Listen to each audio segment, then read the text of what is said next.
Hello everyone. कैसे हो आप सभी। आज हम जानेंगे भारतीय संविधान में संसदीय व्यवस्था के गुण और दोष कौन कौन से होते हैं।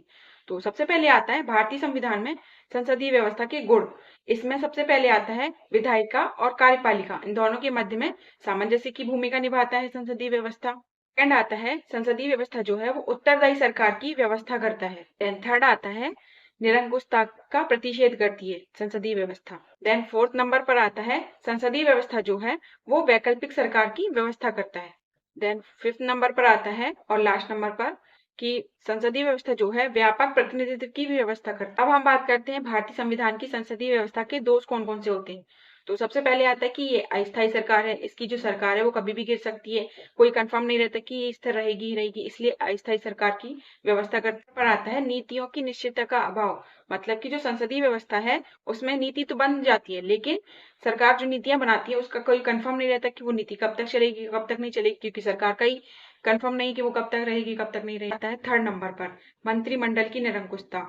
देन फोर्थ नंबर पर आता है शक्ति पृथक्करण के विरुद्ध। संसदीय व्यवस्था जो है उसमें शक्ति के पृथक्करण जो रहता है उसके विरुद्ध होती है।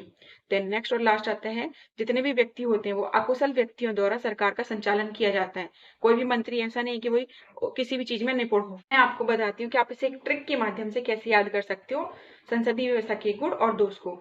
सबसे पहले बात करते हैं संसदीय व्यवस्था के गुण। अगर पता है कि संसदीय व्यवस्था जो है विधायिका और कार्यपालिका दोनों के बीच में सामंजस्य की भूमिका तो निभाती है, बट सामंजस्य की भूमिका तभी निभाएगी जब उत्तरदायी सरकार होगी, और उत्तरदायी जो सरकार है वो निरंकुशता का प्रतिषेध भी कर पाएगी। अगर निरंकुशता का प्रतिषेध हो गया तो वैकल्पिक सरकार की व्यवस्था कर देंगे हम। अगर वैकल्पिक सरकार की व्यवस्था हो गई तो व्यापक प्रतिनिधित्व हो जाएगा। बात करते हैं कि संसदीय व्यवस्था के दोष को हम कैसे याद कर सकते हैं। तो सबसे पहले आता है कि भाई पता है कि अस्थिर सरकार है। अब जब अस्थिर सरकार है तो नीतियां जितनी भी बनेगी उसकी निश्चितता का तो अभाव रहेगा ही रहेगा। ये भी इसलिए रहेगा क्योंकि मंत्रिमंडल जो है वो निरंकुश है, और मंत्रिमंडल निरंकुश इसलिए है क्योंकि उनको शक्ति के पृथक्करण के विरुद्ध है वो, और शक्ति पृथक्करण के विरुद्ध इसलिए है क्योंकि जितने भी व्यक्ति हैं अकुशल व्यक्तियों द्वारा जब सरकार का संचालन होगा तो मंत्रिमंडल तो निरंकुश रहेगी ही रहेगी।